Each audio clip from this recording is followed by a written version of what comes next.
بسم الله الرحمن الرحيم. رب اشرح لي صدري ويسر لي امري واحلل عقدة من لساني يفقهوا قولي. مبدئيا وحشتوني جدا جدا جدا، وطبعا عام دراسي سعيد عليكم. اتخذنا شويه كده بقالنا اسبوعين في الدراسه، بس انا عندي حاجات جديده وجميله حبيت افرجكم عليها. بسم الله ما شاء الله، شغل ناس هيتشحن لهم. احنا اتكلمنا قبل كده عن موضوع الكابوتينيه، وبعد كده في فيديو يعني على القناه قلت لكم شويه تفاصيل كده عن عرضه وعن استخداماته والكلام ده كله.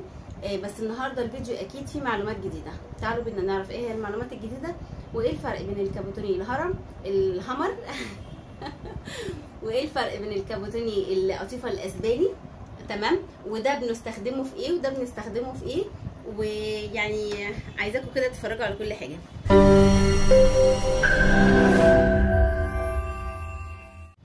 دوت قطيفه همر ناعمه جدا جدا جدا، وبتلمع زي ما احنا شايفين ما شاء الله. عندنا 3 الوان اهو، دولت هيبقوا طقم اسمه طقم السلطان.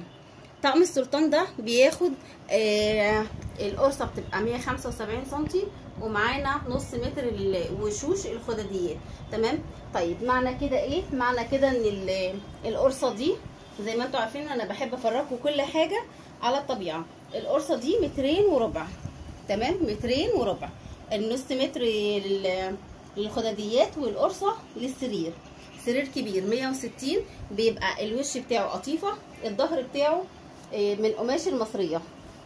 تمام. حضرتك حابه تخلي الوش، بصي لو تعرفي الفرق بين الهمر الاصلي والتقليد، التقليد بيبقى ظهره موبر. لو حابه انت تخلي القرصه دي مثلا قطيفه والظهر ووتر بروف، تمام، بس هو ده المعتاد يعني بيبقى شكله حلو. ممكن انت بقى لو انت مش عايزه قطيفه همر خالص، ممكن بالعمريه، ممكن باي خامه انت عايزاها، بالسرير دي، باي حاجه. بس الطقم ده اسمه طقم السلطان، في منه جميع الالوان.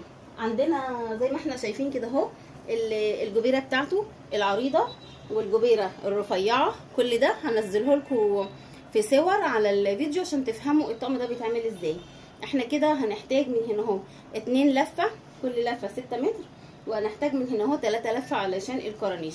طيب الحاجات ديت برضو بتعملي الكورنيش بتاعتها يا اما همر. برضو القماش الهمر ده بيبقى عرضه 280 سم، والمصريه 240 سم. علشان كده الكابوتيني الغرزه دي بتبقى معموله على 240 عشان المصريه ده اخرها، لكن كل ده بيبقى معاكي همر. تمام. التفاصيل بقى لو انتوا حابين ان انا اشرح لكم التفصيل او اعمله معاكم على القناه، ما فيش اي مشاكل، اعمل لنفسي طقم هنا عادي او لاي حد من عرايسي. القماش الهمر زي ما احنا شايفين بيتعمل منه ستاير. تمام. طيب هنا اهو في خامه تانية اسمها قطيفه اسباني. قطيفه اسباني انا ليه حاطه لكم دي قدام دي؟ علشان نشوف الفرق. القطيفه الهمر انعم من الاسباني شويه. تمام.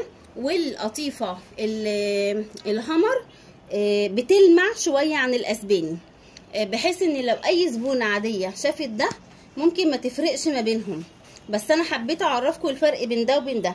طيب ده ممكن نستخدمه للسراير؟ طبعا ممكن نستخدمه للسراير، بس الاحلى بالنسبه له هيبقى ايه؟ تعالوا بقى بينا نشوف. الاحلى بالنسبه له هيبقى كفرات الركن والانتريهات. انتوا طبعا بتشوفوا على النت ان في انتريهات بتتعمل بياضات، 2 كنبه، 2 كرسي، 6 مناديل، او انتريهات ركن. هنزل لكم صورها برضو. بنكسي بقى الركنه، لو تلاحظوا ان بصوا العرض ده كله مكفي الكنبه.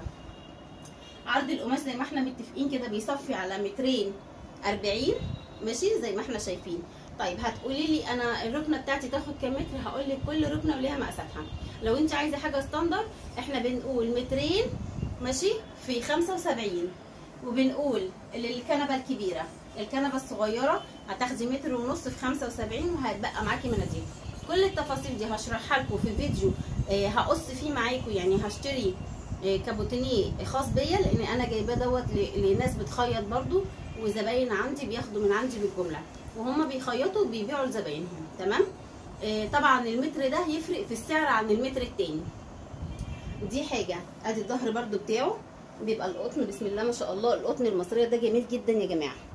بصوا اللون عامل ازاي، بصوا الخامه جميله جدا ازاي، وبصوا كثافه الفايبر حلوه مش وحشه. ممكن لو ده انتريه او ركنه فيها معيشه كتير نعمل ده وتر بروف عشان ما ينقعش مثلا لو بقع او اي حاجه او اي استخدام.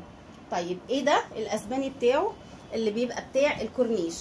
ما بين القرصه وما بين الكورنيش بيبقى فيه جبيره بتليق مع الطقم. طبعا مش دي بتبقى جبيره كده بتليق مع الطقم. هوريكم الموديل بتاعها بيبقى عامل ازاي، كل لون وليه الجبيره بتاعته. انما الذهبي دوت علشان خاطر النبيتي والزيتي. طيب في هنا ايه تاني؟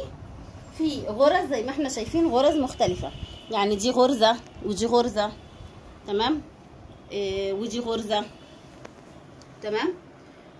ده كده بالنسبه ايه للكابوتونيه. طيب في بقى مفاجاه حلوه قوي قوي حابه اقول لكم عليها. عندي كابوتونيه بواقي من المصنع، بواقي من المصنع. بالنسبه للبواقي احنا قلنا البواقي دي بتنفع يعني مش وحشه، ممكن تبقى فيها كده حاجه بسيطه. هنا هنبقى نشوفها بتطلع ازاي. ده بيبقى جاكار ماشي وستان اهو. دي مثلا هنعملها ان شاء الله كوفيرتا البيبي، تمام. عندي بقى هنزل لكم على الصور يعني شوف مجموعه بواقي دي طلبت مني يتعمل بقى كولر، تكييف، كفر، يعني مروحه ستاند، كفر مبرد، وعاملين منها غسالات اوتوماتيك. هفرجكم كده على حاجه كيوته. فيعني يا رب اكون افدتكم وقلت لكم الفرق بين الهامر والاسباني، وقلت لكم امتى بنستخدم ده في ايه وبنستخدم ده في ايه، والبواقي دي ممكن نعمل منها ايه، وهبقى اقول لكم ان شاء الله. طبعا كل حاجه وليها سعر، فعايزين اسعار البواقي دي هنزلها لكم على الواتس او على التليجرام، او لو بالتليفون عايزين تسالوا عن اي حاجه بالتليفون تحت امركم. وطبعا معانا الجبيرات ديت، عايزين اي اسعار لاي حاجه تحت امركم برضو. في الرفيعه دي شكلها شيك جدا، بصوا بصوا لما تتحط. هوريكم الصوره بتاعتها برضو، تمام. ده بالنسبه للكابوتونيه. بالنسبه للكابوتونيه اللي قلت لكم عليه البواقي اهو اهو، نتفرج كلنا، تمام. انا لسه ما خلصتش الكفر ده، شكله شيك جدا جدا على فكره على الحقيقه.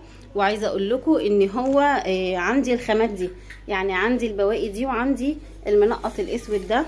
ممكن برضو الكابوتونيه اهو بيتعمل منه برايل مطبخ، تمام. تعمل حاجات كتير جدا.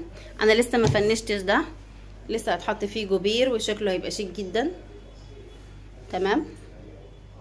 يعني نقدر نعمل حاجات كتير جدا جدا من البواقي دي تكسبك في مشروع مربح. يلا اشوفكم على خير، مع السلامه.